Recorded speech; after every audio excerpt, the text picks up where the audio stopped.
আসসালামু আলাইকুম রহমতুল্লাহ বারাকাতুহু। Spoken English present past tense, তার মানে কি প্রেজেন্ট পাস্ট টেন্সের ইনডেফিনিট টেন্স। আমরা সেন্টেন্সগুলো পড়লে বুঝতে পারবো। রিরাইট লিখতে পারছি, যেটা সেন্টেন্স দেওয়া আছে একটা প্রেজেন্ট টেন্স, একটা পাস্ট টেন্স। এখানে দেওয়া আছে the girl not sing a song. তখন আমরা বুঝতেই পারি যে নট যেটা নেগেটিভ, তো নেগেটিভের আমাদের নেগেটিভ প্রেজেন্ট ইনডেফিনিট টেন্সে নেগেটিভের সংজ্ঞা জানতে হবে। এক, দুই নম্বর হয়েছে যে বাক্যটি দ্যাট মিন সাবজেক্ট, কর্তা। কর্তা কোন পার্সন?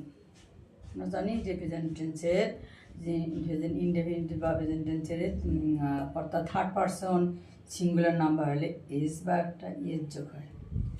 তো আমরা এই সেন্টেন্সটাকে আগে দেখি যে আসলে দি গার্ল মানে কি, বালিকাটি, তাহলে অবশ্যই এটা এটা সিঙ্গুলার নাম্বার এবং থার্ড পার্সন। দি গার্ল বালিকাটি, যে কোনো একজন, আমি তুমি না।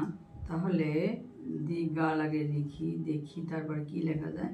দি গার্ল, এখানে কি হবে, সাবজেক্টের পরে আসবে মানে অক্সিলারি ভার্ব। সে কী করে, সে এখানে অক্সিলারি ভার্ব না, এটা হচ্ছে মূল ভার্ব। এখানে অক্সিলারি ভার্ব না, এটা মূল ভার্ব। সে কী করে, দি গার্ল সে গান করে।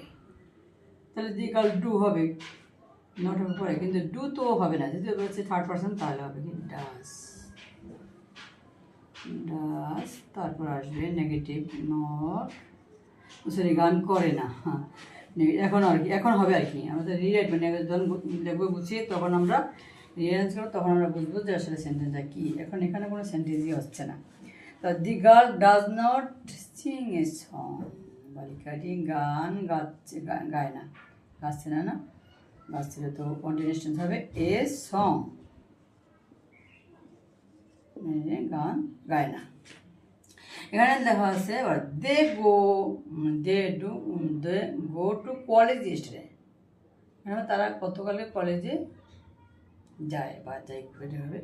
এখানে শুধু পাস্ট ফর্ম করতে হবে। আর এখানে দেখতেছি আমরা যে প্লুরাল, তাহলে এখানে কি হবে, এখানে প্লুরাল আর পাস্ট টেন্সে তো আসলে এরকম সিস্টেম নেই, এটা প্রেজেন্ট টেন্সে। তাহলে এখানে হবে গিয়ে যে প্লুরাল আমরা কী বলবো, দে ওর পাস্ট ফর্ম কি, শুধু পাস্ট ফর্মের সাথে ওয়েন্ট, ওয়েন্ট টু কলেজ।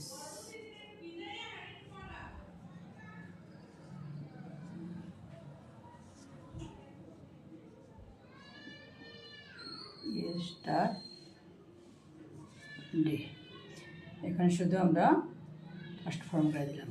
এই জন্য সেন্টেন্স